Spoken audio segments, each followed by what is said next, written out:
Olu atanda my body with blessings. When you leave that scene, when I say kukuru kuku that scene, Uli chaka moya blue that scene, face white ash black, I rebuke that scene. Make nobody try stress me, I know me JJC, I don't know if you get it on the top rating, I feel it with the best team. You won't race me, we don't do the same thing. Can I not be jet ski, I'm you say waiting, nobody see me less. I'm you put your creping, I do it diligently. Won't let me, man getting high till I fade out. If the vibe no pure, my way out. Pull a bad, anytime we stay back. The men them outside, we know they house. No they do for us, we know they house. No they see the mula. What's going on, Top Hill? What's going on? What's going on? We here. Monday, Top Hill Monday. Freaking Monday, y'all.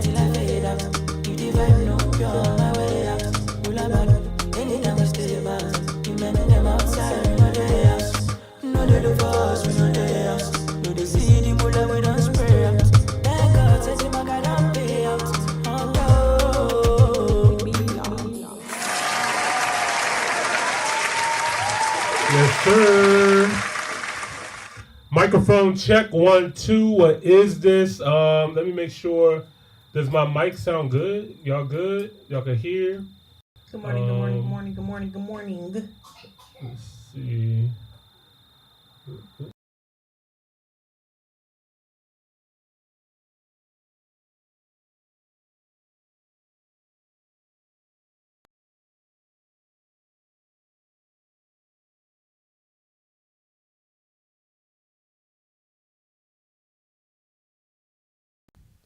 Check, check. There we go. Top. Let me know if you guys can hear me all right. Y'all can hear me okay? We should be good to go. Should be good to go. All right. Yep. What's going on, good people? About to bring you guys another great show, man. I know it's been a minute. Excited to be here.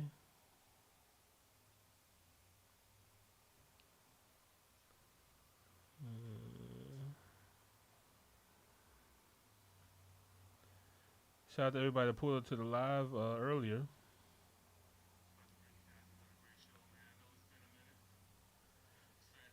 Yeah, just had to test out the sound. We good. We got a great show for you guys lined up tonight, man. I'm excited to get into it, man. It felt like it's been too long since we actually had a real good, long show. You know what I mean? I want to make sure I give you guys enough good content that's gonna last. Shout out to all the people who are working in tech and IT, sitting down in your office.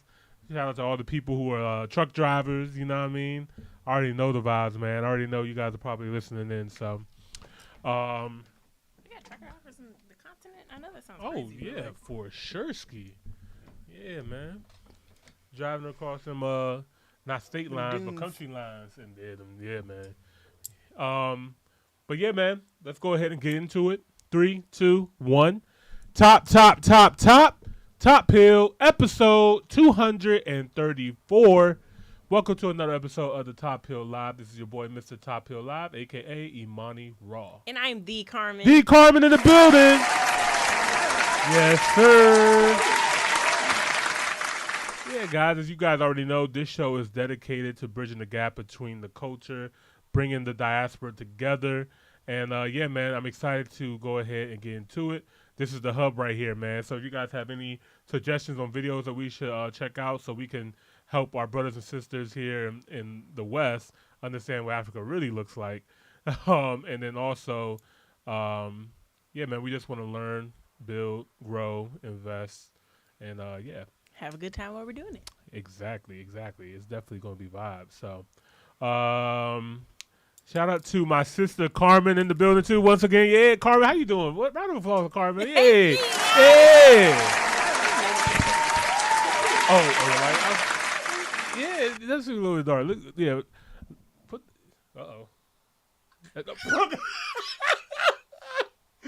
Hey, yeah. Is it facing the right way? Did it hit you right? Oh, it seemed a little brighter on the other side. On the other side? I mean, it looks good this way too, but you know, it's up to you. You know, it works for me. I don't know these things. I don't know. Is it brightening? It's flickering. It's what it actually looks like it's doing. It doesn't look like it's getting any brighter. Oh, all right. Well, yeah. Okay, well, hey, it's better than what it was, 5 seconds ago. There you go. Yeah, shine bright, shine bright. All right. Shine bright like a diamond. Before we get into it, I gotta check in with my lovely co-host Carmen. How you doing? How you feeling? I'm feeling fantastic. Yes, You yes, know? man. How are you? Actually, how was your trip? Yeah, guys. My trip was great. Thank you for asking. I just got off the plane a couple hours ago. I did a little getaway. You got home today? Yeah. Oh, yeah. This is a working man. Yeah, man. I landed at around like 9 a.m. Drove to Baltimore. How long was the flight? Oh my God. Okay. So the flight home, I went to Costa Rica, y'all. So it was a 6-hour flight from Costa Rica to San Francisco. I had a 12-hour. Wait. Yeah. We can break this down. Don't worry. You have a map? Oh yeah, sure. Of course. I got the map. Because San Francisco is crazy. Yeah, it actually is. What? Mm-hmm. So they took you from here across the United States back to. Yeah. So Yeah. I was here in Costa Rica, y'all, and from Costa Rica, I flew all the way to California, San Francisco to be exact. That was a 6-hour flight, and They have the Full House as their like. I actually drove by there. What? Yeah, took How some long were took you some in San videos. Francisco? We was there for 7 hours.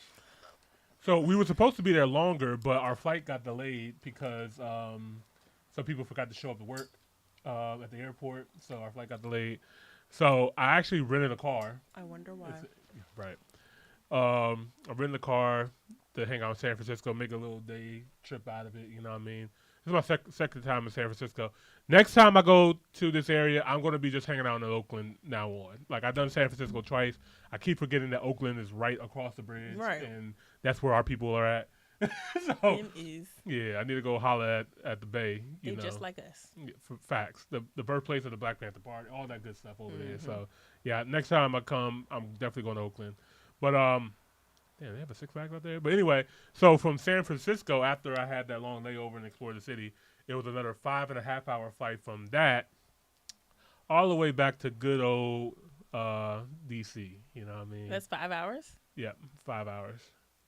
Jesus. How did you do that? I mean, I slept. Okay. My goal and plan is whenever I travel, I like to sleep on the plane. For sure. So like That's the only time I'm sleeping. Facts.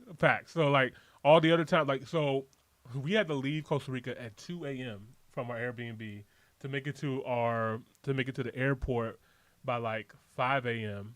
to like check in and all that stuff. So like I stayed up the entire time so I could just sleep on the ride up there, sleep on the plane, you know what I mean? But yeah. So I'm here, guys. Fresh off a flight. The trip was amazing. Shout out to my baby. Shout out to Jordan. She had a birthday, so Happy birthday to Jordan. happy birthday, babe. So we went to Costa Rica for her birthday. Had an incredible time. We stayed at La Fortuna for the first night, which is like their volcano town. And this is actually the second time I've been here before. My very first time ever leaving the country was actually to Costa Rica. That's why Costa Rica has a special place in my heart because it's literally the first place I've been to outside the country back in 2009. Yeah, back in '09. This was actually my senior trip. You've been out the country. Yeah, I've been doing this. Been. But this is the one that really I think expanded my mind. Senior trip. Yeah, so I went to a school with white folk. I was about to say, my senior trip was like Six to Flags, fucking King's Dominion. Yeah, that's what it normally be. I was very lucky. Like, so throughout my whole entire high school, I used to work student lunches and stuff like that to like earn money for my trip and stuff like that. So for 4 years, I was like working in school so I can afford to go on this trip. You hear that? This man was born a boss. Facts. Because Like, I promise you in high school, I wouldn't have been thinking in ninth grade that in 12th grade, if I save up X amount of dollars, I'd be able to go out the country. yeah. But that experience alone, like it was half a vacation, half a missions trip as well too. So I got to like, of course be out the country, go to the beach and have fun. But I was only 17, so I could only have so much fun. But we also went to an orphanage and got to help build an orphanage for a day, spend time with the kids and stuff like that. What? Yeah, so like I got to go to a slum in Costa Rica. You Like went to their hood? I went to their hood. Like this was the first time I realized like, oh, like the hoods out here in America is not the same type of hood like out there. Like this hood literally lived in a dump. Like the city dump is where this hood is actually at. Wow. So like the people there, they literally didn't have shoes. They had bullet holes in the church doors. Like that's how like wild this shit is. So, yeah. But I remember playing peekaboo with this little girl for like 30 minutes, and she was like the happiest person that I ever seen. Like just had so much joy and just happiness with just like spending time with somebody that just cared. Right. You know what I mean? And I was just like, wow, like we over here complain about some bullshit. Like some real bullshit. Like this person, like she don't have a mom or a dad. Like she's just happy that somebody's just paying attention to her. Right. Or like we gave some of the kids toys and stuff like that. And just the smile on their face like really opened up my eyes. So like that really like sparked me to want to travel a lot from an early age. So Costa Rica always has a special place in my heart. So this is the first time I've been back since 2009, and I had a great time. We went ATV riding up a mountain. That was lit. What else did I do? What else did I do? There was a bunch of stuff. My mind's drawing a blank. I'm still like kind of halfway there. But Costa Rica is also not a cheap country. Very expensive. American very dollars? expensive out there. They know USD very well out there. They take Apple Pay. No, they do take Apple Pay. Thank God. But like I'm talking about, it costs $20 to take a 10-minute taxi ride. Like $20 one way. I'm like, I was like, wait, you want another $20 to get back? I walk. We did walk to one restaurant one night, but yeah, but it was fun. And the place that we stayed at after the volcano, we stayed in Nassau. Nassau is like kind of why am I showing hotels here? It's kind of like off the beaten path a little bit. We kind of just wanted to like have like a serene type of vibe, like out of the way. Here it is, Nosara. So Nosara is like also in a blue zone as well too. So if you guys don't know what a blue zone is, this is Safe for Americans. huh? Safe for Americans? Oh yeah. Very very American friendly. You will see a lot of really rich American people out Oh there. no, I believe that. tell. I just thought that's what Blue Zone meant. Oh no. Blue zone. So there's 5 known blue zones around the world, and these areas are particularly where human beings live the longest. Oh. So like something about the air quality, the food, the water, the environment helps human life expand longer. So typically these people live i.e. past the 100. chemicals didn't make it there. Facts or yeah. Penetrate. Yeah. So these people live And lives. that's it? Yeah, this is one of the largest areas. On the island? So this like basically this whole area is a blue zone. Oh yeah. So Take a nice vacation.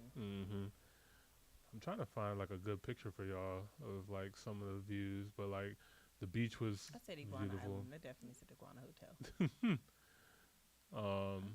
This is also a big surfing town too, so like a lot. Oh my God, the waves was crazy. That's on my bucket list as well, to like see people like really ripping. Oh yeah, they got out there, and they got like surfing lessons out there. So if you want to learn how to surf, they got a bunch of like surfing. Every time I teachers and step stuff on like a that there. skateboard, I like hurt myself very bad. So I feel like the ocean is just going to be a whole different beast. Not your vibe. I feel you. I'm gonna try. Yeah. But yeah, beautiful place. Had a great time. Shout out to Costa Rica, man. But yeah, had a great trip. Had a great trip for sure. All right, let me get to you guys' comments. Shout out to Barack, not Obama.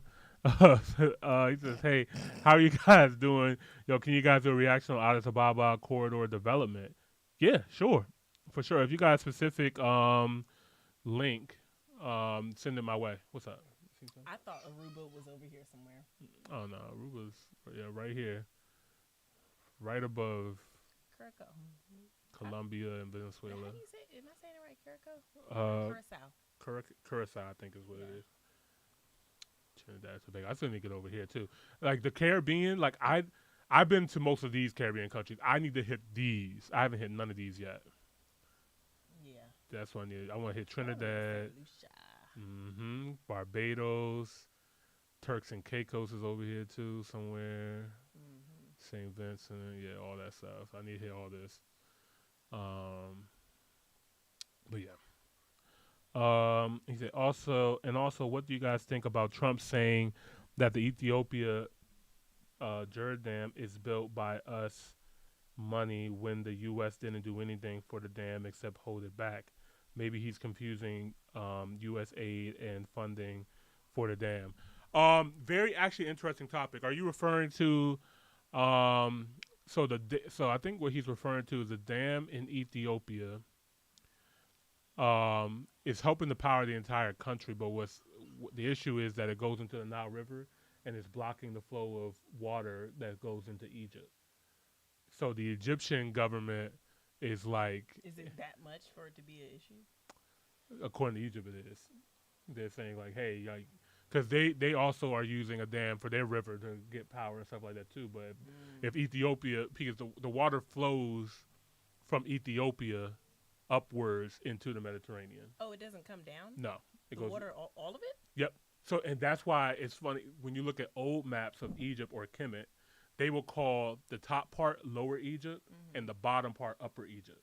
It's literally upside down because the river flows the other way. Yeah. Yep. Little fun fact. But yeah, so that has been a major issue. So actually, I did hear that Trump did get involved. Why? Because America is so like a Karen, like of all of the continents. Like, let me see if I can find a Trump on Ethiopia dam. Just the country of America, United States in particular. It's Karen. Oh, this is perfect right here. Okay, so Donald Trump's statement regarding the Grand Ethiopian Renaissance Dam has been a source of controversy and has drawn strong reactions, particularly from Ethiopia. Here's a breakdown. So comments of Egypt blowing up the dam. So in 2020, Trump, while speaking with the Sudanese prime minister, remarked that Egypt will end up blowing up the dam if the agreement was not reached. So basically, they were trying to come to an agreement for the dam. So too, it says claims of U.S. funding for the dam. More recently, Trump was reportedly claimed that the U.S. funded the construction of the dam. Oh, wow. Ethiopian officials have consistently denied these claims, asserting that the dam was funded solely by the Ethiopian government and its people. They have called the claims false and destructive. So wait. So you're saying that Trump in the United States is claiming that they helped fund y'all dam? And now y'all saying that is really confusing. But it also wouldn't be surprising. That's a hell of an accusation. Right. It's like Trump's saying like, yeah, I mean, we paid for this dam in the first place, so we're just not going to blah blah blah. And he just like, y'all never paid for this. We like, gonna turn it off. we help make it. That's basically what he said. Huh. This is all very interesting. Ethiopia's official denies Trump's claims. Oh, this happened fairly recently, back in July 23rd. Report to BBC. A week or two ago? Like 2 weeks ago? Ethiopian official denies Donald Trump's claim that the U.S. funded River Nile Dam.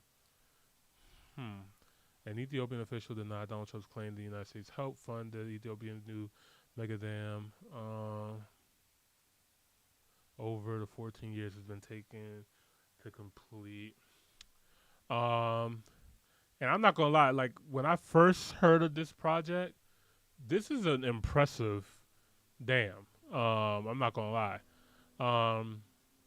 So the Grand Ethiopian Renaissance Dam, or GERD, is a massive hydroelectric dam on the Blue Nile River, Ethiopia, and it was completed last month. Oh, oh shit! Oh wow. So they finished it. Oh man. Um. Okay. This is the side where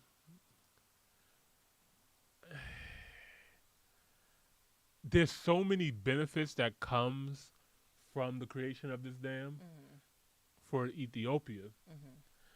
But this is also very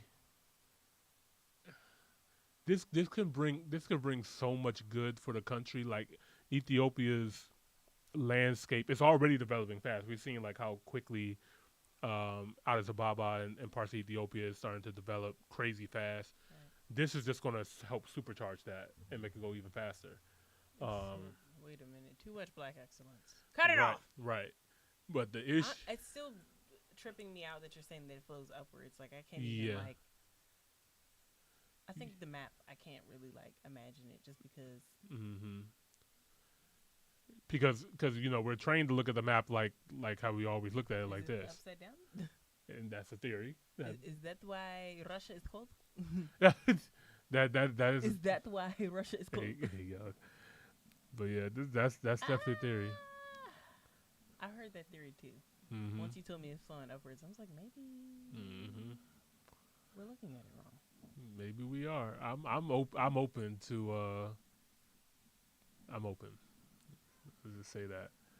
I'm trying to find the Blue Nile River.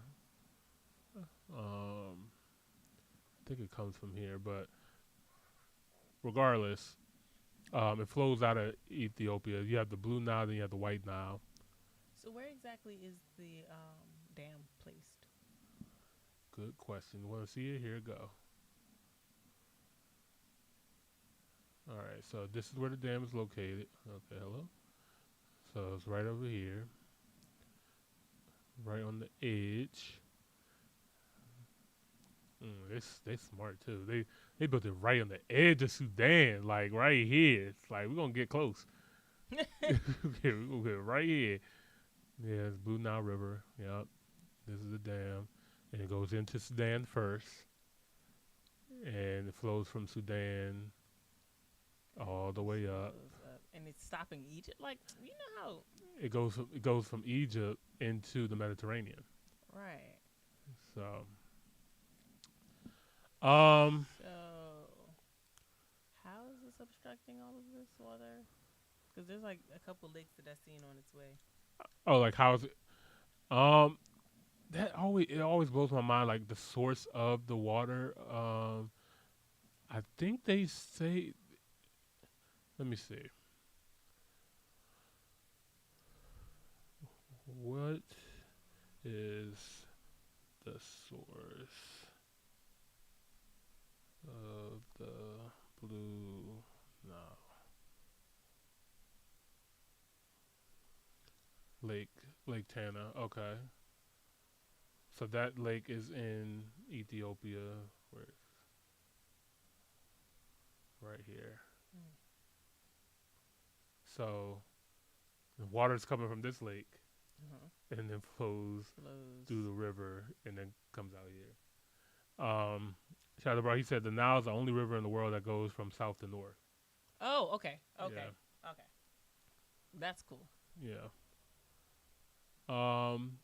Yeah, so the Nile is already an incredible, legendary, iconic river from ancient times. There's a lot of clearly historic significance that comes from this river. So even that, you know, being a part of it too, like just the fact that you are tampering with nature, you know, to stop this great. Now, I mean, Egypt has, you know, Nile River tours and, you know, they're all kind of thing. Like, hand in my pocket. So they're like, yo, like, how are we supposed to convince people that they took a boat with big rocks up to the pyramids to create them? Right. If there's no river. So yeah, Egypt and Ethiopia are definitely beefing. Why can't they just use the Red Sea? Well, now you have even more players involved because you got the Middle East involved. You got Saudi Arabia They're like, involved. I'm so unserious. Please. You got Israel involved. Okay. Oh wait, the Israel is, no, No, different. let's say it. I'll say it. Mm. Israel is trying to grow larger and larger each week. Yeah. And they think they slick. They not slick, dog. Like, when the fuck did they That's get it. this little sliver right here? But If we take it slowly, they will love it. man, this Gaza Strip situation, Oh man. I like didn't know they were so close to the water. they're trying to turn this into Dubai 2.0. That's what it. That's what they want. They I want thought to they were at war. they want to get rid of all the people who are there and move the Israel people there. Just push them over. So they're trying to get the people in Gaza to leave. That's basically what this war is about. They're all fighting for this land, this holy land. That's That- on the beach, conveniently. Yes, in the Mediterranean, very beautiful sea. Wow. Yeah, I was gonna say yeah. It's all about that. Agreed. But eventually, you know what? Still on YouTube. We'll talk about this later on Patreon. Oh yeah. When I go and get into that bag. But anyway, shout out to everybody involved.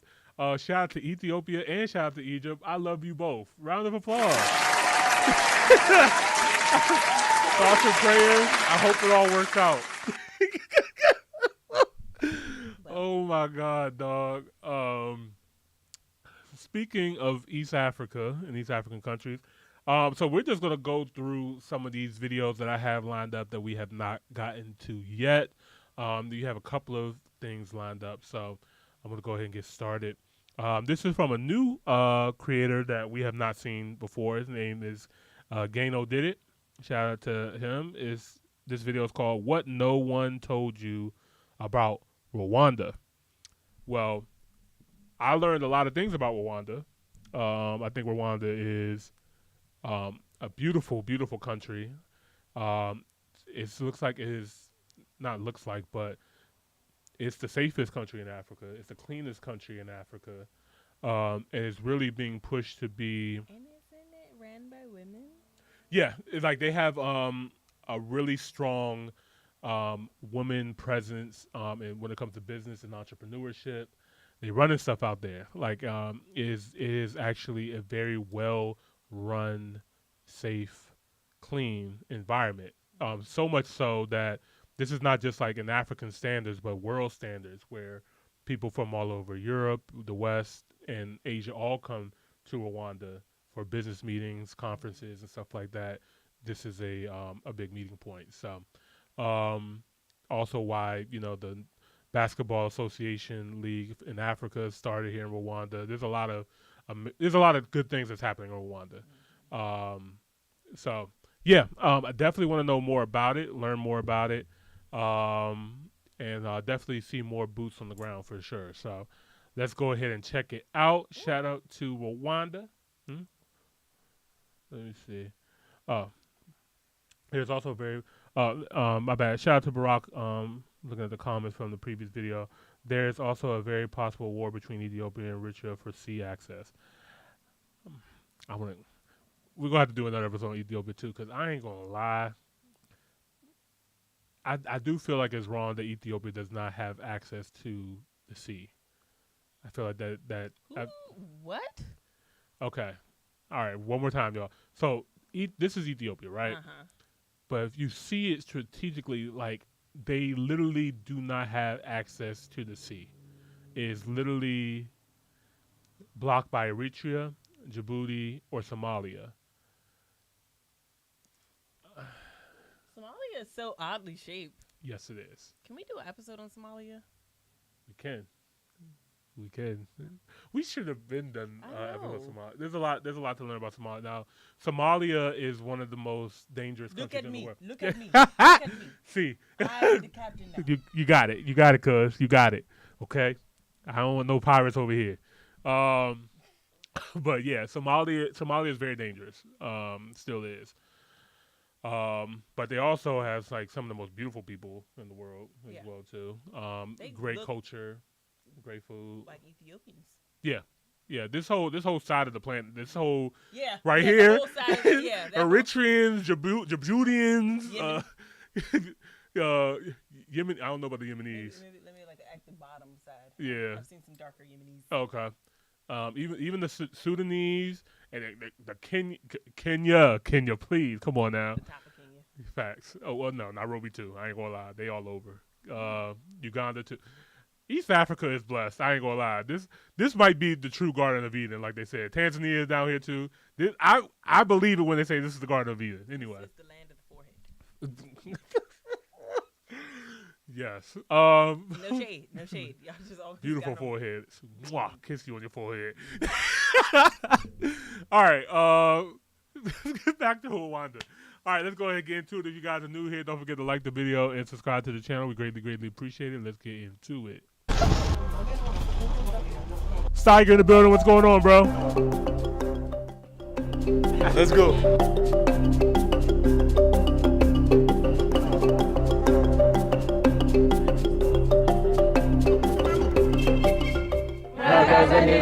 Rwanda, a land of 1,000 hills, a place of friendly people, and a home for mountain gorillas. Oh, yes. Rwanda is a small landlocked country in East Africa, home to about 15 million people. It has built a growing economy fueled by agriculture and luxury ecotourism. Rwanda offers some of the most breathtaking scenery in Africa. Wow. In 2024 alone, tourism brought in over $600 million in revenue. But beyond tourism, Rwanda is working towards an ambitious long-term vision, which is to transform the country into a knowledge-based economy. Many young Rwandans from prestigious universities around the world are now returning home to help shape the country's future. I spent 10 days exploring Rwanda, meeting incredible people, All of you, huh? All the market. seeing stunning landscapes, Man, Rwanda, you are truly blessed. and even swimming in the famous Lake Kivu, where to my surprise, I saw cows casually swimming between islands. Rwanda left a strong impression on me. I saw how powerful good leadership and a corruption-free system can be in shaping a nation's future. First impression of Rwanda. The first thing that hits you here is how incredibly clean it is, from the city all the way to the rural areas. Rwanda is hands down one of the cleanest countries in the world. And the second is safety. When it comes to safety and security, these guys don't take that lightly. I love that about this country. This is like one of the few places where, I think the only actually, where I'm on a motorbike, I'm on my phone, and no one is telling me, hey, your phone, put it in your bag. Or you're walking, people are like, hey, be careful. It's the safest place that I've, like the safest country so far. One of the first things I noticed were the bicycles used to carry people around as a form of public transport. Now, these are quite popular here actually. And I also observed that many buildings are made from fire bricks, giving the cities and rural areas a distinct architectural feel. And then there's the milk. Rwandans love their milk. I drank more milk in 10 days than I have in the last year. As for the people are kind, polite, respectful. But I did sense some level of reservation. And for some reason, people said, what if I say something I'm not supposed to say? You can have a warm conversation. Will be lactose intolerant. So for a whole country to like normalize milk, I'm like, is there different? Yeah. Is it no lactose? Yeah, that's actually very interesting. Yeah, because I mean, milk out here is trash. I mean, I don't even. yeah. I couldn't tell you unless I drank a milk. You know, another thing too, I told you I was in Costa Rica recently. I saw so much livestock. Like, like how we have farmland here and stuff like that. You might see a cow or two or some chicken, maybe a horse. Mm-hmm. Like every single farm that we drove past had like 10 to 20 to 50 cattle or horses. Like it was just livestock everywhere. Mm-hmm. And I was like, this is very interesting. And they don't look malnourished. They look very well fed. You know what I mean? So it's like, okay, why is it that here in America we don't see as many horses? Where are we actually getting these beef? Because I just seen a report that said that McDonald's serves like let me see. How many burgers does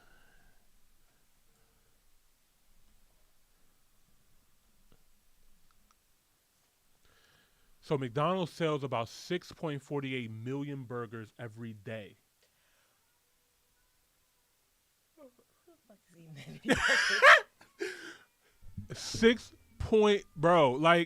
that translates to 75 burgers sold every second, or 2.36 billion burgers annually. There's not enough fucking cows in our country. You still think that's cow meat? No, it's not. It can't be. Absolutely not. I saw What the Hell.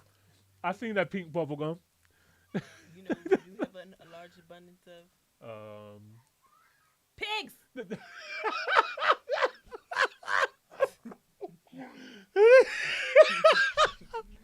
They're back again. I digress.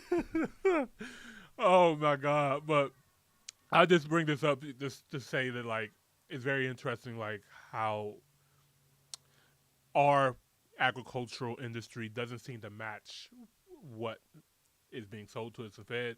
But it's very interesting to see here in Rwanda that they're actually selling milk. Well, I know that agriculture has like declined a lot. Mm-hmm. I want to say in the last 30 years Yeah. in the United States. So there's not a lot of farmers anymore. Yeah. And The value's about to start going up. Well, it's about to be a real big issue, especially here in the West. The problem is not enough farmers, too many scientists. that, and there's not. Okay, when we have a illegal immigrant problem, right? Like the people who are coming here to do the farming are willing to do it for pennies on the dollar. Mm-hmm. So it's like, okay, these guys are coming in from name your country here, coming to America, will make $30,000 a year and be like ecstatic. Where like Americans would be like, if it wasn't broken, why fix it? right. While Americans are just like, we're not going to be working this long and hard for only $30,000 a year. Yeah, it's like no. Mind you, the average American wants to live, a certain type of way. Yeah. Not saying that they don't, Right. but they're okay with living with family. Like that's normal. Right. Like in saving Yeah. and being able to, buy one big investment that'll help everyone. Yeah. Whereas though, we've kind of have our own way of going about things, and that's not our norm. Yeah. So it's like everything that we have set up works for everybody. Right. Right. Yeah. Except the orange man, clearly. Right. He's outraged.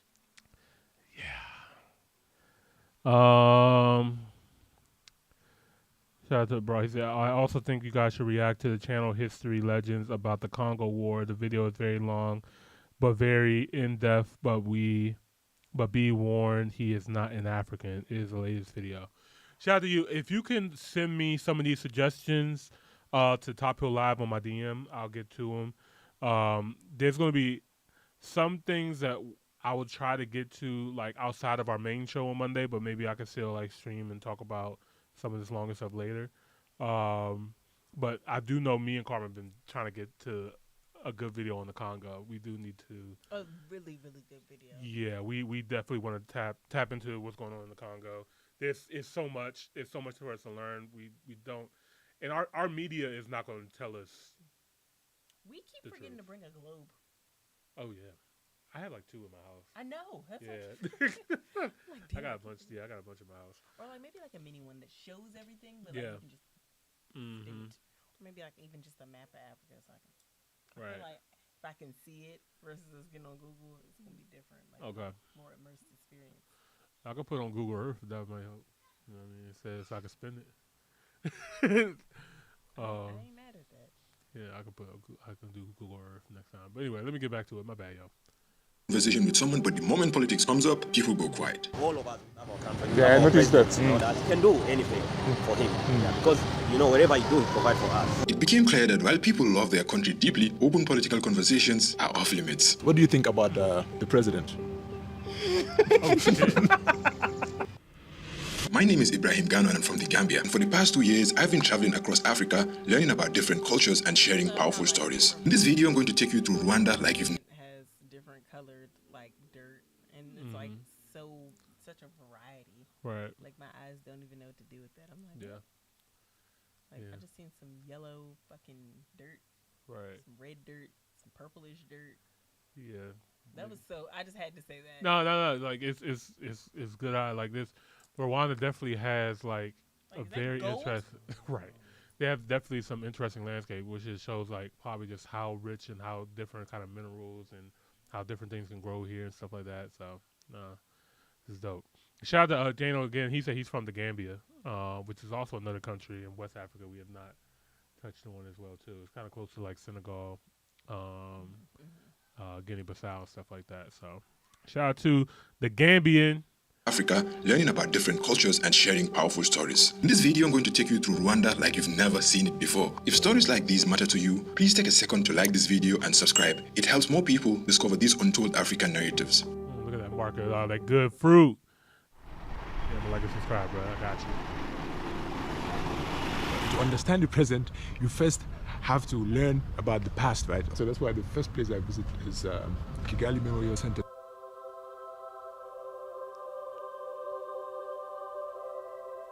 Back then, the society was really divided into three groups, right? The Tutsi, the Hutu, and then the Twa. But this was more like social classes back then. For example, if you go to Nigeria, you have the Igbo, Hausa, Yoruba. Gambia, you have the Maninka, Fula, Wolof. Like all these different tribes, ethnic, but they all spoke different languages, right? But guess what? This Hutu, Tutsi, Twa, they all spoke the same language, which is the Kenya, Rwanda. So these are the same people, they follow the same cultures, they intermarried. Guess who created or solidified that ethnic division amongst these people? The Belgians. When the Belgians colonized Rwanda after World War I, Colonizers! they developed a different mindset. They believed that the Tutsi, who were generally taller and had more European-like features, were racially superior to the Hutu majority. So they elevated the Tutsi minority into positions of power while excluding the Hutu from political and educational opportunities. They introduced identity cards, and for the first time, people were officially labeled as Hutu, Tutsi, or Twa. This created deep resentment and divisions, which led to one of the most horrific genocides the world has ever seen. Over the course of just 100 days, nearly 1 million people, mostly Tutsi, were slaughtered. But after the genocide, the reason why Rwanda went from this to this is all thanks to the president of Rwanda, Paul Kagame, and his men. You see, Kagame was born into a Tutsi family, but he grew up in exile in Uganda because his family fled the anti-Tutsi violence. So while living in Uganda, Kagame joined the rebel forces of Museveni, Uganda's current president. This is where he gained military experience, and when the genocide broke out in April 1994, Kagame and his RPF forces moved in, not just to fight back, but to end the killing. By July of that year, 1994, Kagame and the RPF had already taken control of Kigali and stopped the genocide. The killers fled, the country was left in ruins, the world had watched in silence, but Kagame and his men had no time to wait for global sympathy. They had a nation to rebuild. Kagame began reshaping Rwanda from the ground up. He banned ethnic labeling. It's illegal in Rwanda to ask people their ethnicity. He promoted unity and reconciliation. Under his leadership, Rwanda became one of the cleanest, safest, and most efficient countries in Africa. He invested in education, technology, infrastructure. Kigali transformed into a modern capital. Real quick. That's actually very smart. I did not know that. To get rid of tribalism, because tribalism is a big issue in Africa. They try to find a way to separate people, right? But if you find a way to make people come together, like, hey, no matter what your tribe is, blah, blah, blah, hey, we all Rwandan, so let's all work together. Right. I just think about, like, yo, what if we can get to that point as just a people in general, as like just black people in general, African in general, like how different the world would be if we all focus and we're all in the same accord. You know what? Maybe it's not so far fetched.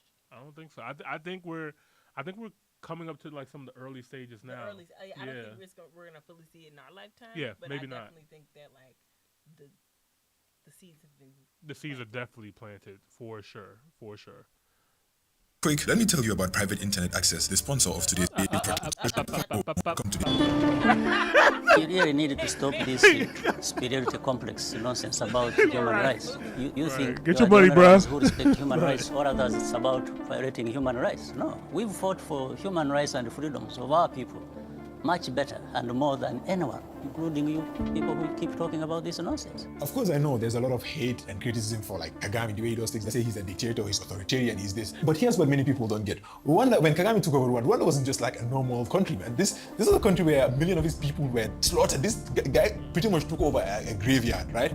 So, and then when he took over, imagine, instead of thinking revenge, which would have been the most normal human response, right? No, the guy focused on what? Reconciliation, security, growth, development. Now think about that. After something as devastating as this happened, you took up. Obviously, there's going to be resistance. Obviously, the people that fled might have some ideas and things. So this is not a country that you rule with a smile on your face like this. Of course, you rule with an iron fist. If you were in his shoes, you would have done the same thing, right? But here's what I want people to understand, especially Africa. Like democracy, the way it has been packaged and sold to us, it has not worked for so many of our nations. It has caused more division than unity. We need to choose survival over ideology. Again, people say Kagame wants to take over Congo. He's backing the rebels in Goma. But let's be honest, for as long as I can remember, for as long like Congo, there has always been instability. There has always been war. Like Congo is like this giant chessboard for global interest. I don't know whether you know this, but Congo is actually unstable by design. So when I hear that Kagame wants to take over Congo, he wants to do this. I mean, I know I might sound like I lack empathy, or you might say I'm a very naive young man, but I think if he can, he should. At least then, and this is just how I'm thinking.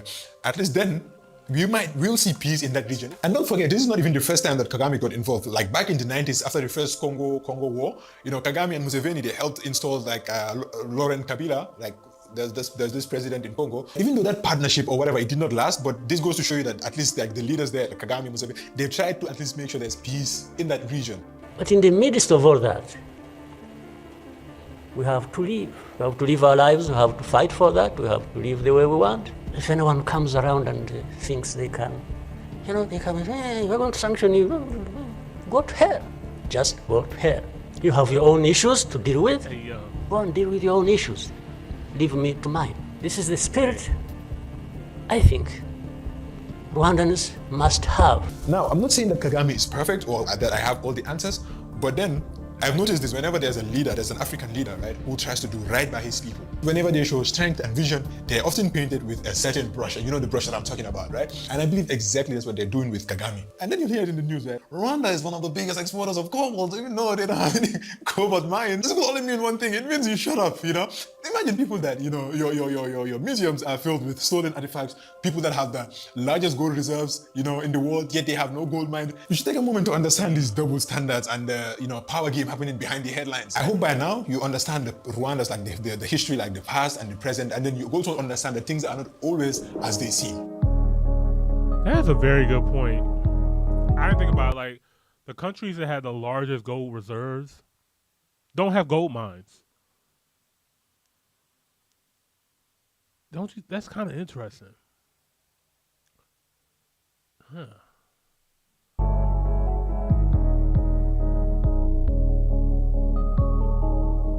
My next stop, University of Rwanda. Going around this campus and talking to young Rwandese really made me feel this energy of a young, ambitious generation working to build something great. This bag is meant from here. Whoever feels like has an idea regarding entertainment comes here and finds our producer. Rwanda is investing heavily in education and the future in a way that works for them. Think tech, music, innovation. Bro, I'm seeing firsthand, right, the importance of leadership and a corruption-free country. Listen, they seized my drone at the airport, right? And I just went back to collect it and everything. But the way the police just deals with you and everything, and the staffs and the officials, nah. And I from the airport, I saw the convoy of the president. And guess how many cars, man? 3 cars. When he passed, I was asking people, who was that? Says the president. The president, 3 cars. Wow. All of us, we love our country. Yeah, I noticed that. We can do anything for him. Because, wherever you do, he provides for us, for Rwandese people. Yeah, you have also to check for other people. Rwanda is not big at other countries. Yeah, it's very small. Yeah, even for the building, we don't have but it is bigger than my country, Gambia. No, for the size of country, yes. Gambia is small, sure. Rwanda is bigger than Gambia. Our population is like 3 million. 3 million? Yeah. You guys, you have money. Are you serious, bro? Yeah. So I think everyone in your country have a good life, right? Good standard life, because your number is very small. 50-50. 50-50? Yeah. So do you think if I come there, I can make money? You will, of course. You will. So how about the security? Very secure. Very secure. Just like here, yeah. My brother can come there. I think it's a very nice country. When the country...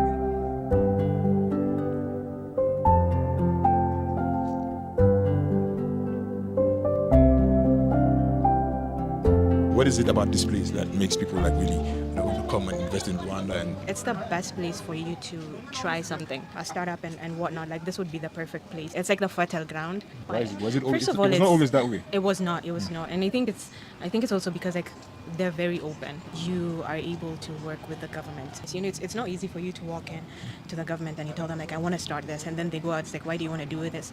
And they hook you up with whatever ministry it is. So as always, every country that I visit, I have to visit the central mosque and pray at least 2 rakats there. So I'm here to pray 2 rakats and then dip. After praying my 2 rakats at the central mosque, something unexpected happened. My friend here is trying to convert to Islam. Have you been thinking about this long before? For years, huh? God did it. Look. So are you going to do it now? وأشهد أن محمدا رسول الله. MashaAllah, brother. Welcome to Islam. So my brother here now, he's Hussein. Hussein. So I didn't know this guy before. We just met today at the university, and I'm like, oh, where's the mosque? He directed me here, and one thing bro is Muslim. Isn't it? Wow, man. Alhamdulillah, bro.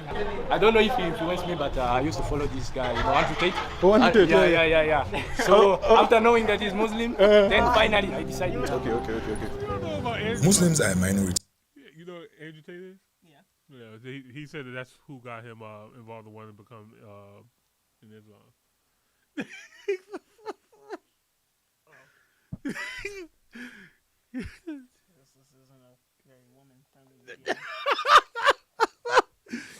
Oh man,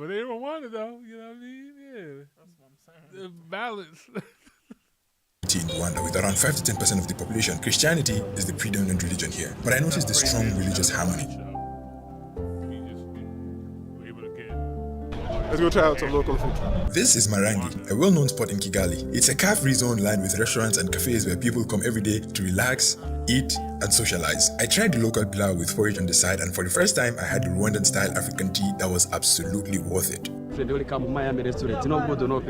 You're welcome. We have fishy, we have chicken, we have cheese cocktail with orange sugar. We have Why are you shaking like that? Yeah, turn here. If you don't like it, yeah, if you inside don't like it, my have to sit outside. My friend, welcome, Katash. It's Katash. Let's go. Don't hit it on y'all. Bro, me, I don't talk with food, huh? Yeah, bro, we don't do a course here. And before becoming a Muslim too, I would say when they are allowed to marry many guys as they can. That's the one thing I would be interested in. I wonder how many countries or places it's just like normalized to like share a plate. I think mostly like when I was in Africa for sure, like Kenya was okay with that. Like I think Ethiopia was. Ethiopia was for sure too. Maybe it's an East African thing. Maybe it's like more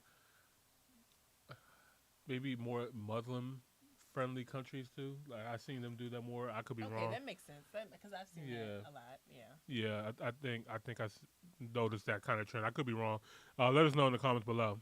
Here in America, they You take your dish. Right. Yeah. Even the shareable stuff, like you get your own little mini plate, you put your stuff on your plate. Where's the saucers? Right, exactly. Yeah. So, but you know, people dirty out here too. We have to teach people how to bathe. Anyway.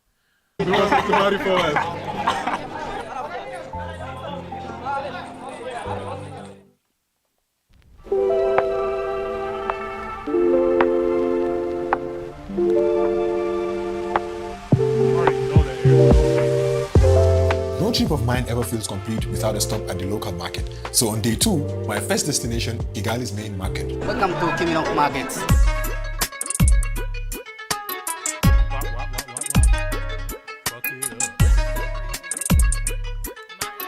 This market, you find everything that you need from food, building. My eyes immediately seen the skin bleach. I was like, bruh, hey young. Materials, clothes, handcrafts. You can find everything you like for even better price. It's the only market which can bargain with the customers. It's a 2XL. 2XL, let me see. How much is it? 35. Huh? Yeah, not 50. Yeah, the channel is called Ghana Did It. Ghana? Ghana Did It. What? So all of you, subscribe, huh? Yes, we need to give you subscribe. Yes. Subscribe, we need to give you subscribe. Right. Nawe tanga subscribe. Nawe tanga subscribe. Mudani loading. Oh, Mudani loading. Ghana Did It. Ghana Did It, yes. that look like an iPhone to me. Oh yeah, they got iPhones out there for sure. For sure. I know. I just like they don't seem so readily accessible. With the amount of cobalt and other material that Apple uses, Africans should be able to get iPhones at a much discounted price, in my opinion. But you know, who am I? Yes, sir. Good. Yes. All of you, huh? All the market. Tell everyone to subscribe. Rwanda reminds me a bit of Cape Verde, from the food to its functional and highly organized society. For example, motorbike taxis here aren't allowed to carry passengers without providing them a helmet. The Muslim calls to prayer with loudspeakers, especially in the early morning, it is banned. Over 500 churches were shut down, not out of religious bias of course, but for failing to meet basic building standards. Everything seems to be in place, in order. What's up, you good, huh? Yeah, man. Yeah, everything seems to be, and it's also like very laid back, very relaxed, you know. I mean, just look at the market, man. Just look at the market. You see? Yeah, so it's like Cape Verde. And funny thing is, all the places that are like this do not seem to be like, you know, my favorite places, you know. Me, I like, you know, I like what I like. I find Rwanda is like the home country, the family country. What do you mean by Generally, family? East Africa, like if you want culture, you go to Ethiopia. If you want to do business, you go to Kenya. If you want to party, you go to Uganda. And then when you come... Yeah, for sure. Like, this is where you want to raise like a family and type stuff. She said the home country, the family country. Generally, East Africa, like if you want culture, you go to Ethiopia. If you want to do business, you go to Kenya. If you want to party, you go to Uganda. And then when you come here, like this is a perfect place for you to like start. East Africa. Yeah, East Africa. That makes a lot of sense. So Kenya and Uganda for the party, Ethiopia for business, okay, and Rwanda is for family. Sounds like everything's checking out. Yeah, I ain't gonna lie. Give me that East African visa. I'll be here. Ding, ding, ding, ding, ding. Hit all the boxes. Your family and relax. Because it's a high-speed railway that goes like to all of those countries. Like, yeah. It's very homely. It's very quiet, you know, and very mellow. You know, Rwanda is one of those places where you just feel like, when you're here, you feel like you live long. You're just, even the air that you breathe feels like different. Even if you don't have much. You know, it's funny. There's no allegedly there's no blue zones in Africa. They're not gonna tell us. Yeah, exactly. I was like y'all niggas is lying. Okay, so let me pull this up, man. Cause don't let me see no European country on there. Now I know y'all lying. Oh, they definitely have one. So here are the 5 blue zones in the world. Is one in California? Yes. Bullshit. A bullshit. Yeah, so Loma Linda is the town in California that's allegedly a blue zone, but it's more like a cult area. Go to hell. With gasoline draws on. And a match. As you guys know, the reason why we're talking about blue zones because I just came back from Costa Rica. I was in Nicoya, Costa Rica. So I was in a blue zone for a little bit. I believe Japan. I might even let y'all get away with Greece. Right. Maybe. That Mediterranean diet is something serious. For sure. Yeah, but that's something about it. You not gonna tell me no place in goddamn Italy or California are blue zones. You're not gonna and nothing down here. Yeah. Nothing in South America. Yeah. Nothing in Africa. Yeah. Go to hell. Yeah, that's cap. Okinawa, Japan, I believe for sure. I believe that for sure. Yeah, like those Japanese people, I'm not gonna lie, they live a long ass time and they seem very, very healthy. So that makes a lot of sense. But when I was in Africa, I saw with my own eyes, like just going in Ghana and going to the countryside, from Accra to Cape Coast, there was this village, and I seen signs of people who passed away. They said, "Rest in peace, George lived at age 113." And none of them are in India? Like, yeah. I don't believe that. I don't believe that. Do you see how many videos? They'd be like, this guy is 147 and he's like this frail old guy just walking with his long nails and shit. And no. So, yeah. Anyway, I definitely believe Africa has some blue zones. It's probably multiple Wakanda. Blue zones. Yeah, for sure. It wouldn't surprise me. What's the average? Matter of fact, what's the average lifespan of a Rwandan? Oh, I can't wait till we do a video on Madagascar.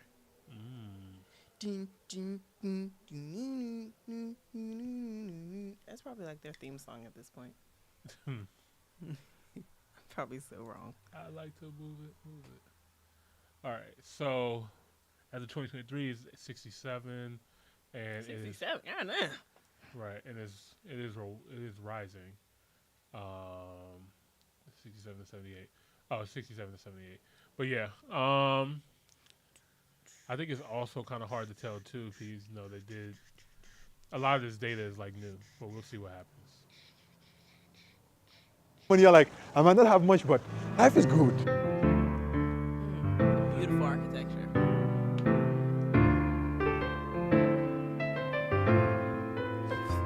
I went to AK-47s. I'm sure they are safe. This is another car-free zone right in the city center. Apart from Cape Verde, Rwanda is the only other place I've seen this. Space is designed just for people to walk, eat, and connect outside.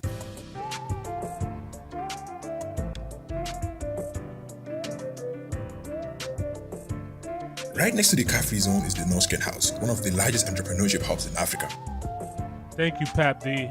It is designed for entrepreneurs to come together, work, build startups, and create solutions tailored to their communities. Rwanda has really got it figured out.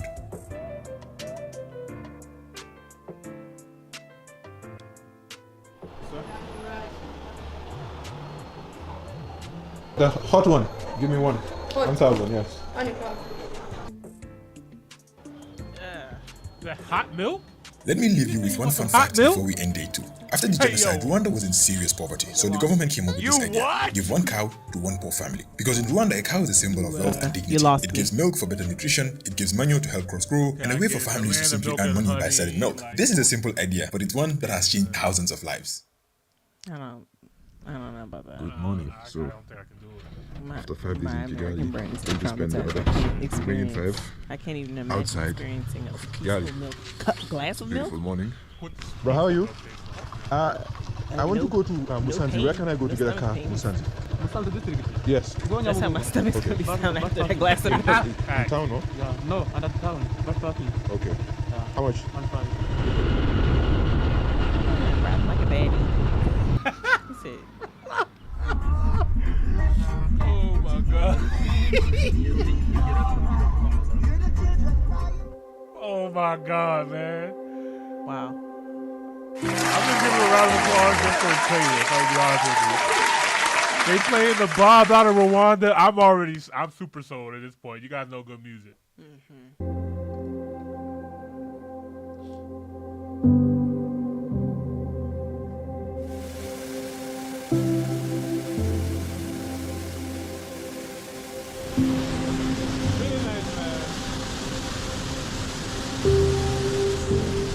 In Musanze, I only visited the caves and waterfalls before heading to Kisenyi. Outside of the capital, it feels like everyone's a farmer in Rwanda. From tea plantations to banana and sugarcane farms, the government is serious about turning Rwanda into a food self-sufficient country. One way they're doing this is by subsidizing farming, helping farmers afford things like seeds, fertilizers, and irrigation. And they've even improved rural roads so farmers can get their crops to markets quickly and safely. They've also encouraged farmers to focus on high-yield crops like maize, beans, like rice, and potatoes. The goal is simple: grow more food. And I think, if I'm not mistaken, Khalees did buy property here in Rwanda as well too. She a couple steps ahead. Yeah, she is. I ain't gonna lie. Shout out to Khalees. Reduce imports, fight hunger in Rwanda, and overall create jobs while building a stronger and healthier Rwanda.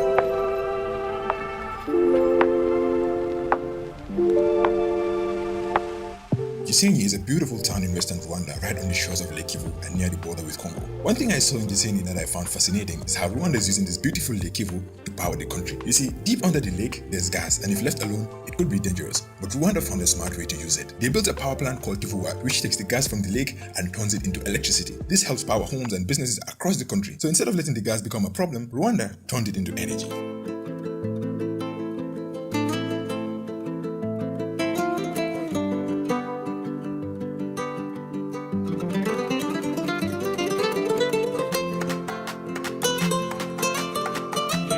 This is how we do it in Gisenyi. Get that work in. Listen, whenever you're in Rwanda, make sure you visit Gisenyi. You'll love it here. Yes. Get over. The next day, I headed to Kibuye. It's also located in the western province, right along the shores of Lake Kivu. Out of all the places I've visited so far, Kibuye is the most scenic and peaceful town in Rwanda. It is surrounded by green hills, small islands, and calm blue waters. Is that a palm? We're riding towards Napoleon Island. So there's like several islands here. I'm just in awe of Allah's creation, really. Just look around and look how beautiful this place is. No? Just look at this. Look at this beauty, man. This is my first time seeing something as beautiful as this. Since I came to Rwanda, I've been saying to myself, this is really why we travel. This is really why we travel. Because the things that I see here, man, the beauty, the nature, the landscape.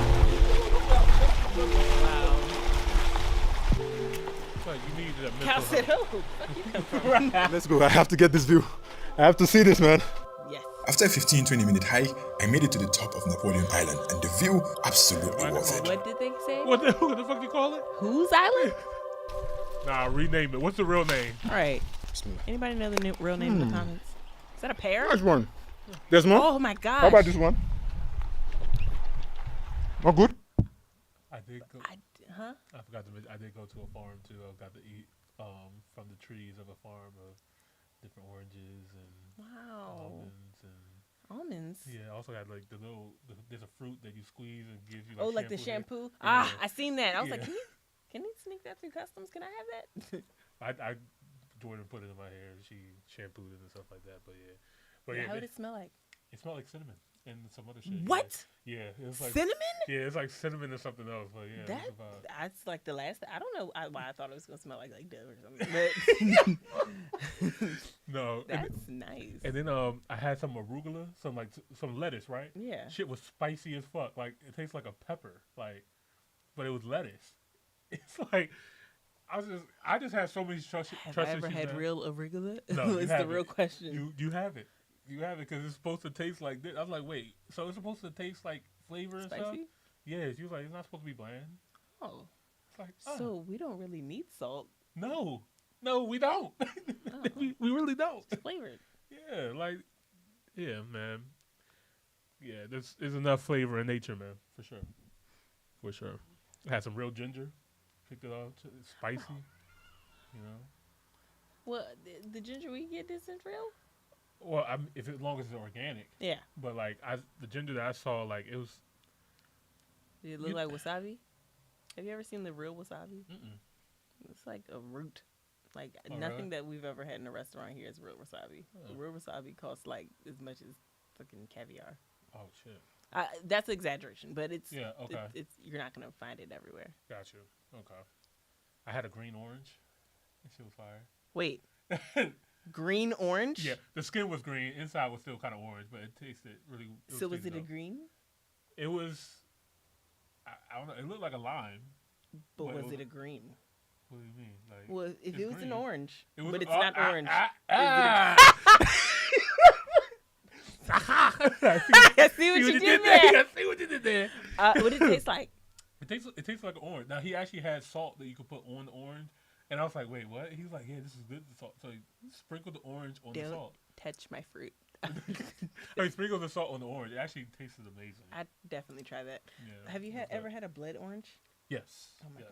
Really good, I remember when I first discovered a blood orange. Uh-huh. My brother cut it open, and I'm like, he's like, this is a blood orange. I'm like, this is a grapefruit, and he's like, no, it's an orange. I'm like, you are lying, because my brother plays a lot, so I'm like, he has fully convinced me that this whatever this blood orange thing is exists. So I eat it, and I'm like, wow, it tastes like an orange. He's like, you thought I was lying? I'm like, this is a grapefruit. Right. How did you get this grapefruit to taste like an orange? Right. Guys, if you want to know why, like we're super fascinated by real food because we don't know what it's like. At this point, we don't know what real food tastes like until we leave the country and come to. What I thought you know arugula was spicy. Yeah, man. Why So is it spicy? just seeing like the markets here in Rwanda, I cannot wait to try the fruit there. It just looked like so much life on the table. You know what I mean? My brain would have been like, do I wash it off? I'm over here. I would have just assumed there's pesticides on it, but no. Yeah, and that's the thing. Like, you don't have to worry about buying organic. Everything's organic. I would have been like, when I went to Costa Rica and I wanted to get a watermelon that was seeded. Yeah. I didn't have to look for seeded watermelon. I just had to get a watermelon. Like watermelon. Yeah. Like, how much was it? You know, during this trip, I didn't look at the cost of anything. If I wanted it, I just bought it. Okay. So I have no idea. They charged money about $20 for it. They probably did. Oh God, you they probably kept did. the seeds in your pocket. They probably would have stopped me on customs. Like, that seed don't got no pesticides on it, boy. What you bringing that? What you doing bringing that back in here? You gotta hide it under your tongue. like the pickles, like the SpongeBob. Can they tell? No. I spit it right in his face every time. Lift your arms up. Wait a minute. You know how they used to do it on Tom and Jerry? Let's think about it. Oh my God, dog. Holy shit. Oh my God. All right.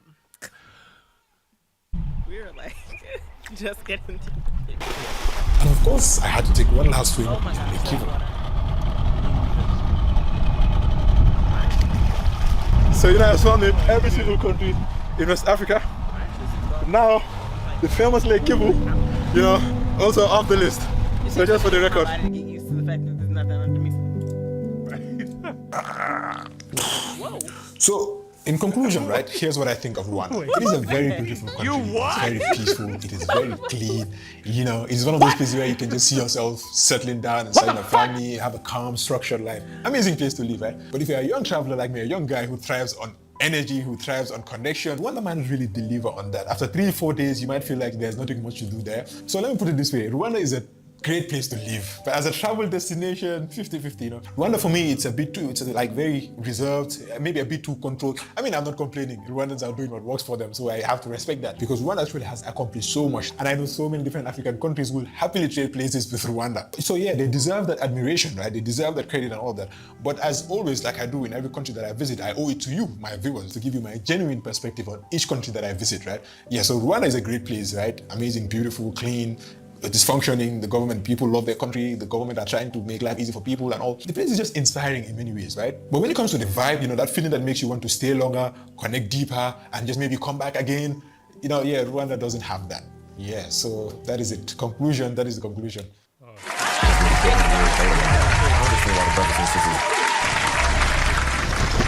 It's hard, but America's harder. Whoa, is that our next video? I think it was. Yeah. Dun, dun, dun, dun, dun, dun. All right. Shout out to Gano. I always appreciate a honest take. You know, no matter the backlash. Don't worry, Carmen. I'm not gonna leave you hanging. I got you. Yeah, love a good honest take, man. And I'm gonna be honest. I did kind of pick up that vibe from Rwanda. I did too. That's Yeah. why I was never like on my list of like I got to live here. Like right. Or like travel to like this is not like. If I'm passing through, maybe, but like I wouldn't go out my way, probably. I would definitely want to come and experience and be involved and look around. If given the opportunity, of course. But right, like if you had like an East African tourist visa and stuff like that, you could hit a bunch of East African. Rwanda, you should definitely check it out, just cause. But in terms of like if you want to get lit, have fun, and do all that kind of stuff, leave that for Kenya and Uganda. Rwanda is more so like, I mean, shoot, they don't allow plastic bags. You know what I mean? Like it's like this is a quiet, this is where tight, the old people retire. Exactly. It's kind of like the uppity. It's like this is what they call the Singapore of Africa. They're checking all the boxes. Bougie cousin. Yeah, right. This is the bougie cousin that be coming to the family reunion. Don't. But I'm not gonna. I'm not mad at it though, because we need the version of this, you know, for Africa. I think this is a great representation for this kind of movement, because it's people who want to live this kind of lifestyle. They don't want to live a confrontational. They want quiet. Yeah. They want quiet. They want safe. They want clean. They don't want no bullshit. This is where they can come. They're like, okay, this is a country in Africa that fits my lifestyle and my characteristics. And there's nothing wrong with that. I think it's great that Africa is so diverse and you can have so many options.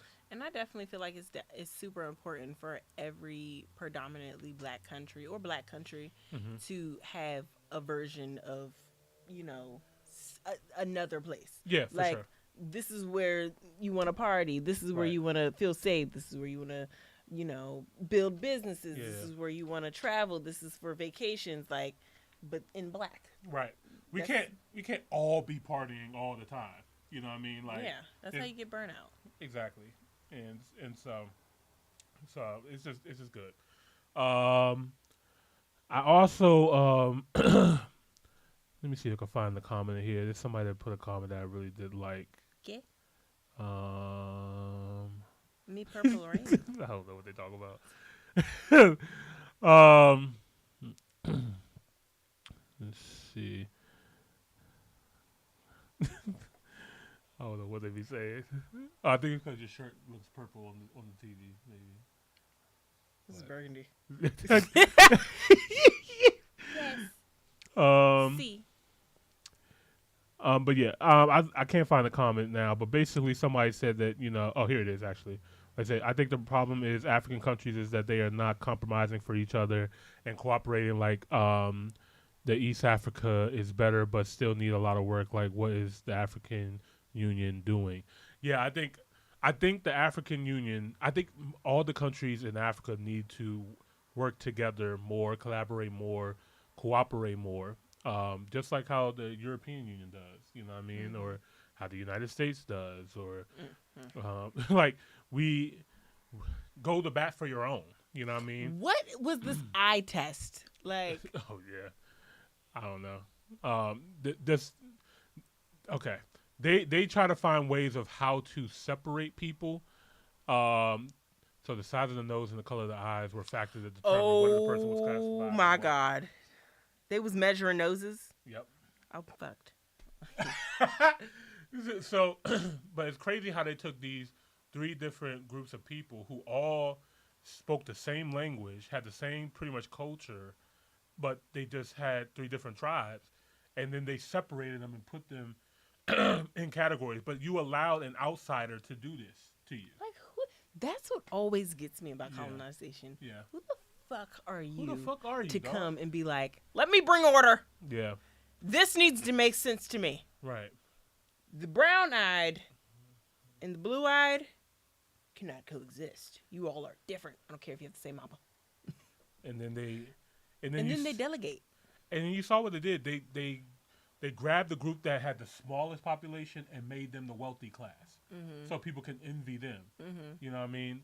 And it's like, it's just a sick mindset of these people, man. I ain't gonna lie. Like, they need their own personal virus. The thoughts, views, and opinions expressed by this podcast and this live are for entertainment purposes only. We do not mean all the things that we say as a comedy skit. Anyway, shout out to Rwanda once again. Yeah. Oh my God, dog. All right.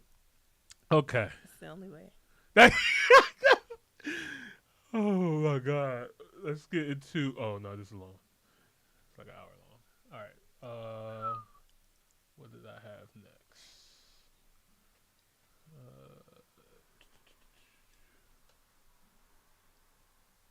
Oh yeah. Oh yeah.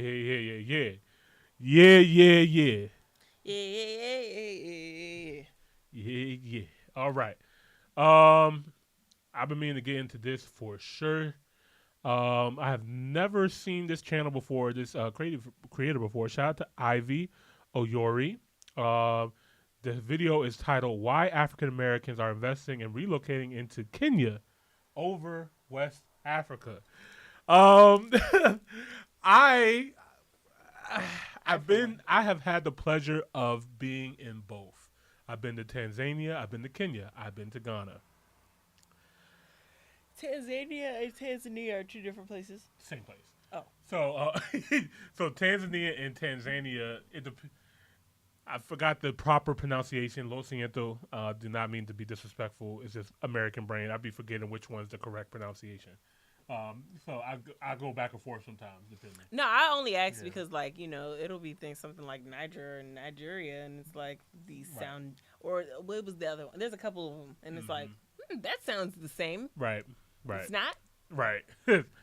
But yeah, so I would love to know her opinion, or if she did any research on why African Americans are investing and relocating to Kenya over West Africa. I have some thoughts, views, and opinions of why I believe more people like us are choosing Kenya over Ghana.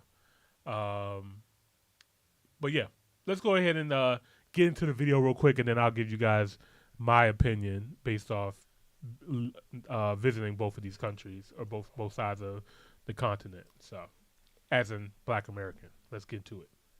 Kenya, and as a Kenyan, I am asking myself why.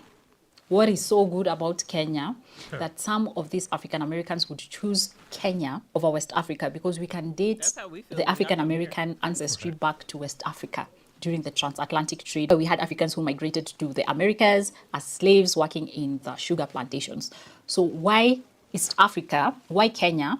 Yet most of them can't date back their roots there. And one of the things that came to mind was that it's not about money. It's not about money. It has to be something else. If it's about money, then it's about the investments that they have here in Kenya. But why choose to relocate? Why choose Kenya? Why choose to reside in a different country that is different from your ancestry, or rather there's a high probability that it's different from your roots. And one of the many things that came up is infrastructure. Yes. Most of the African Americans are preferring Kenya to other African countries in East Africa, in West Africa, because we have better infrastructure. But wait a minute. As a Kenyan, you might ask yourself, which infrastructure are we talking about? Which roads are we talking about? So first, let's understand where most of these African Americans are choosing to reside in Kenya. And some of the neighborhoods are Nairobi, Kilimani, Kilimani, Lavington, Karen, Runda, Westlands, and some coastal areas like Malindi. Of course, there are others, but you can see that these are posh neighborhoods. Allow me to say that. These are neighborhoods that don't have an issue with infrastructure. So when you're saying roads, they definitely have better roads than the roads that we have in Nyeri, in other parts of the country. Let's say Mlolongo, Kitengela, you get what I mean. These areas have better infrastructure, have better amenities, and they're in the suburbs. There's proximity to the Nairobi city. So this is the ideal destination. And when we say that, yes, they have better infrastructure, it's true. It's true. I was having a conversation with someone who got a chance to go to West Africa, to Togo, Benin, Ivory Coast. And when he came back, he told me, or he told us who were in that group, that Kenya, we are better off. We are better off in terms of infrastructure, because even the airports that they have, you can't compare that to our airports. Now, that was a while back. I don't know how these airports look like, but from somebody who has had an experience of being in Kenya and going there and getting to notice these things, and also in terms of the cities that we have, at least we have skyscrapers, at least we have them, at least we have a robust metropolitan city, which when you compare that to other African countries, we are better off. We are better off. When we are doing this comparison. All right, let me, I'm going to stop it right there. Okay, so Kenya definitely did feel like home more than in places in West Africa. Which is crazy because our DNA definitely, as Black Americans, are going to lead more into West Africa. But Kenya just felt more comfortable. It's like it just had a lot of the modern conveniences that we're already used to having, the infrastructure, the roads, the internet. Pause. So, like, the other, like, West Africa doesn't? They do. Some do, like Ghana. So, like, only major cities? Right, just in Accra. But I mean, I guess the same could be said for Nairobi as well too. But when you look at Accra, and then you look at Nairobi, it's like comparing New York to like Fort Lauderdale. I'm sorry, that's gonna come off crazy. Yo, that's gonna come off crazy, but like it's crazy as hell. No offense. Like I love Ghana. I love Accra. Fort Lauderdale, though? Like, I'm sorry. Not Charlotte. Yo. But not Miami. Not Orlando. Nah. Maybe Orlando. Maybe. The hood? Like, well, I mean, it got some good part. The good side of Broward. But yeah, Nairobi metropolitan city. So like where it's positioned on the world, you're close to Dubai, the Middle East, Asia, Europe. You just have so many melting pots of different cultures that can come in and bring infrastructure and culture. You have a seaport that's reaching on the Asian side, where there's more connections to China, Japan, India, and stuff like that. I'm being even ass. Get overnight shipping. It's a lot quicker. Just by distance wise, so there's a lot of opportunity in just your positioning. It's like I said, it's larger. So yeah, I really, and the beauty of the city, the architecture, like going on top of the KICC tower and overlooking the city, it's beautiful. It's absolutely beautiful. And then to have the only city also be integrated with this national park where you're in New York, but then see a lion and an elephant walking in. Yeah, like it's just a crazy dynamic. I mean, you can have the wild. You can be in nature. Going to the zoo and it's them chilling, right? Versus them looking all malnourished on top of a rock, sitting there. Yeah, no, like it's just real. It's a city like in nature, and it's a city like it's a perfect balance of both. And for me, I'll be honest, like I typically love to be in a place that has more Amenities? beach, Oh. like ocean vibes, like I like to be by water. Same. Yeah, Same. but Nairobi is mountain vibe. It's not ocean vibe. But that's the if Nairobi was a beach city, it would be a conversation or a debate. What I say? They need to put the beach. Right. But thing is, and they don't have any natural disasters. No. Like that. That's what gets me every time. Yeah, no, they don't got that. Because I always think. Yeah, no, they don't got a national disaster. No. But the good thing about Nairobi is like if you do want to get the beach vibes, you can take a quick train ride or to the coast. Shit. You know what I mean? So, yeah, I know. Blacked out. And then came back. Yeah.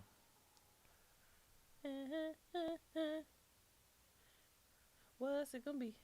G-Wagon or a Bentley?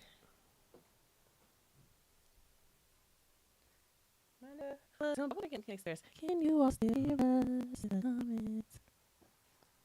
Nigga, what's it gonna be? G-Wagon or a Bentley?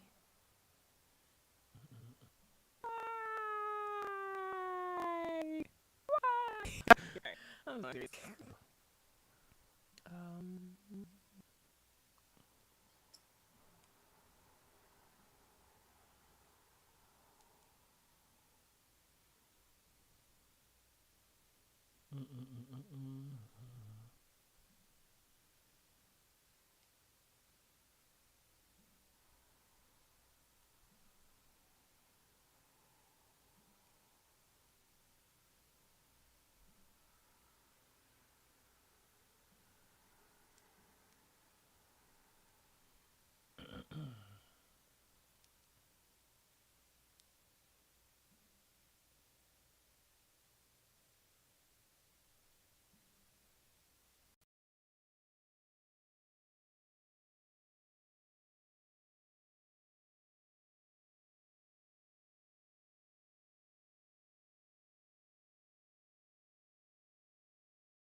Are we still at? I think so. My nigga, what's it gonna be? I wonder, can they still hear us? Yeah, I think they can. Help! No. Put a 1 in the chat if you guys could still hear us. Please. Oh. Yes. I would have never thought to do that. You know what? I think I know what it is actually. Hold up.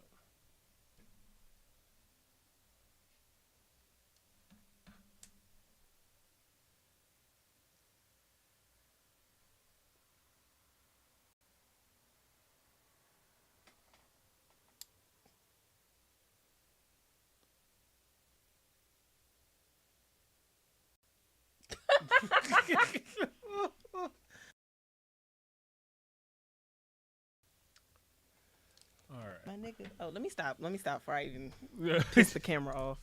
Moving too much. No, you're fine. All right, good. It's coming down.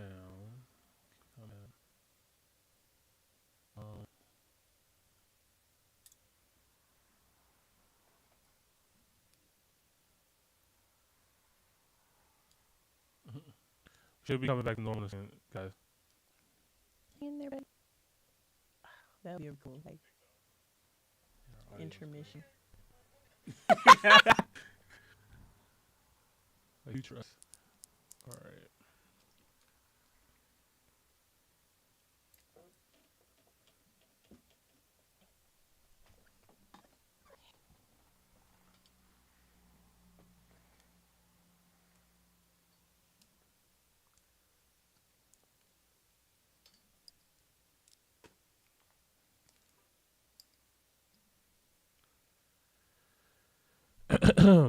All right.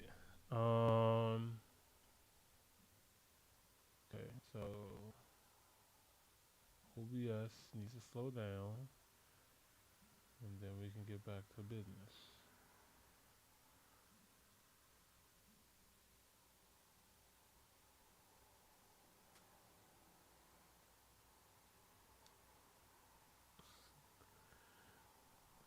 Yeah, yeah, yeah, yeah, yeah, yeah, yeah, yeah, yeah, yeah, yeah, yeah, yeah, yeah.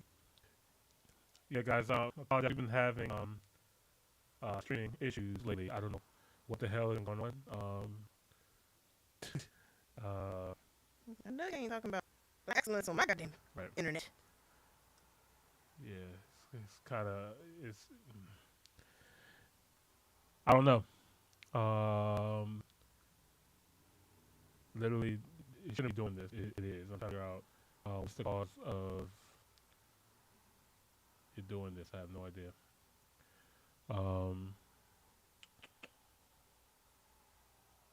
Yeah, it should be coming back to normal in a minute, hopefully.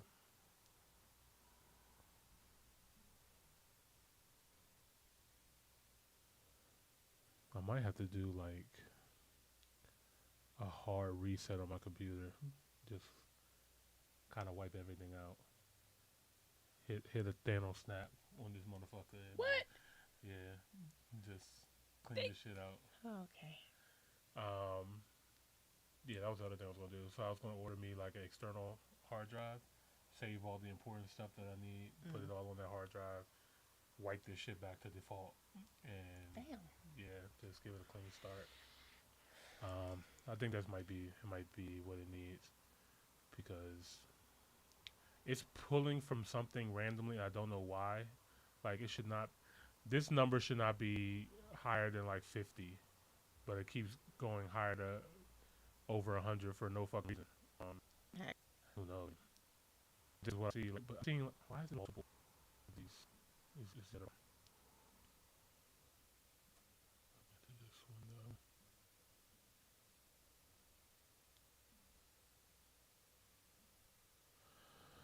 Okay.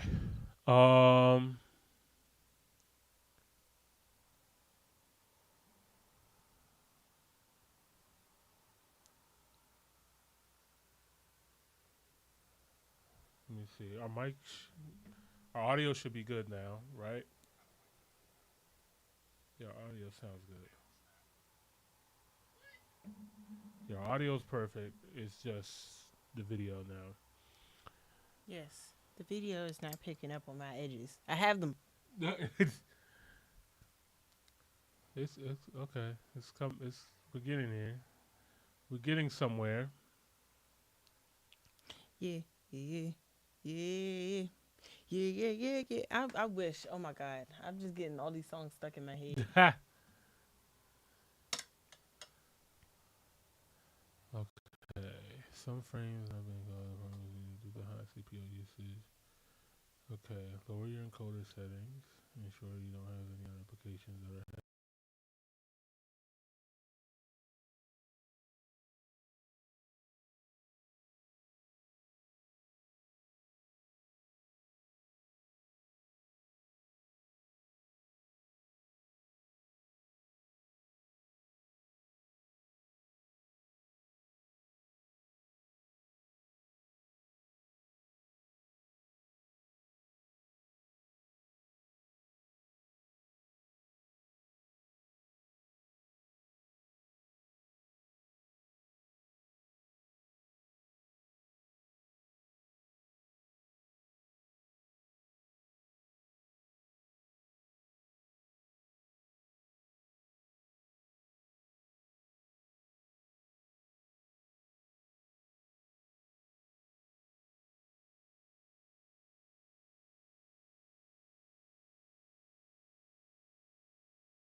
mode. Yeah.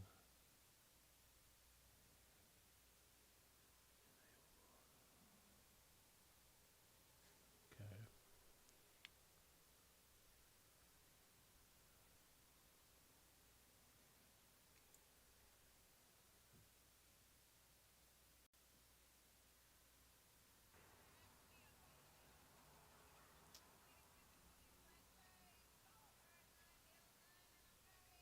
Maybe I shouldn't stream to so many different platforms.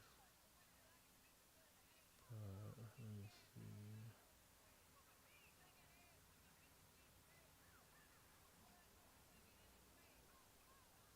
Of course, I can't edit it while I'm doing the stream. Okay.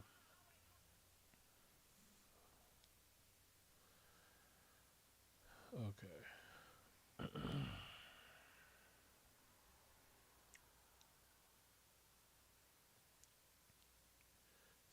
See, I don't know about all the aliens in Africa, but we definitely need free trade agreements. I got aliens too. Right. I don't never hear about no UFO sightings outside of the United States. Right. I know they exist, but I don't hear about them. Not too often.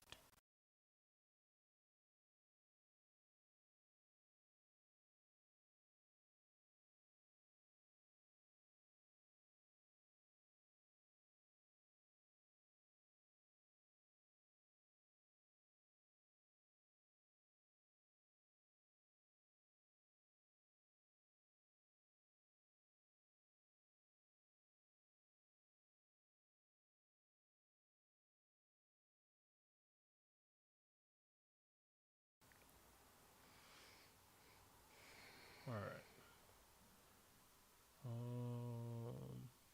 So you don't want to cooperate with me anymore. So.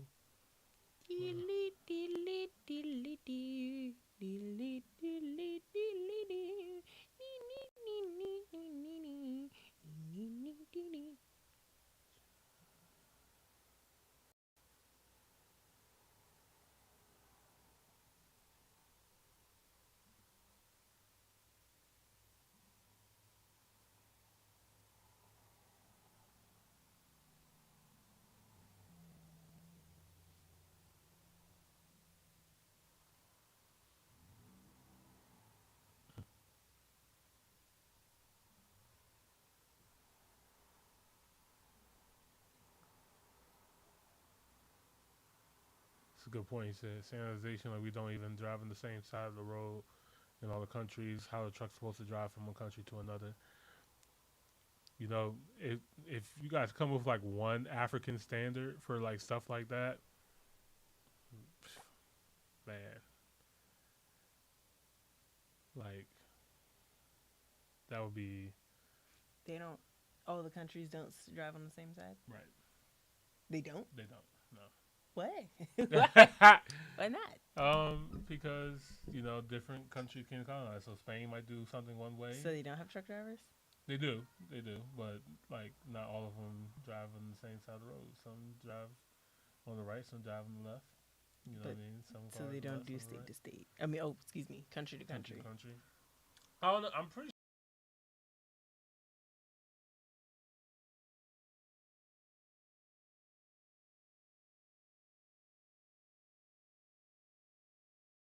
sure they have. I'm pretty sure there's inter country travel for trucks, right? There has to be, right? Okay. I'm afraid I might have to kill the stream, y'all. Yeah. And then come right back. Okay. I'm afraid that's going to have to happen. But it's okay. Don't fret.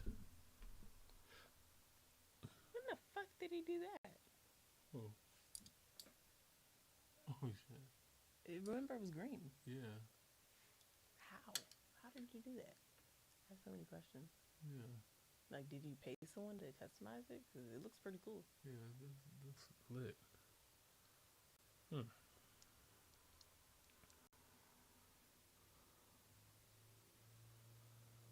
Oh, wow. The door episode.